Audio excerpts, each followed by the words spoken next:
আরজিকর কাণ্ডের পর কর্মক্ষেত্রে চিকিৎসকদের সুরক্ষার দাবিতে রাজ্য জুড়ে আন্দোলনে নেমেছেন চিকিৎসকেরা। তাদের বিক্ষোভ মিছিল ও আন্দোলন ঘিরে উত্তাল রাজ্য। চিকিৎসকদের এই দাবিকে সমর্থন করেছেন সমাজের সব শ্রেণীর মানুষ।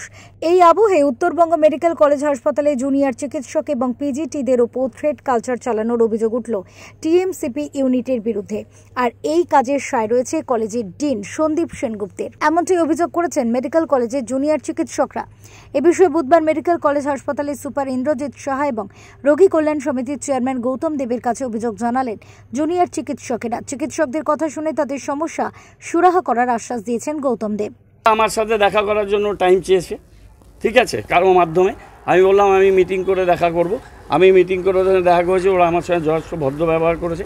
আমিও ওদের রিপ্লাই করেছি, আমি ওদের নাম্বার দিয়েছি। আমার কর্পোরেশনে কতগুলো মিটিং আছে, আমি মিটিং করব। ওরা যদি আমাকে ফোন করে আমি আসবো। কি আশ্বাস দিলে সেসব স্টুডেন্টদের? আমি কি আশ্বাস দিতে পারি? আমার হাতে তো কোনো অথরিটি নেই।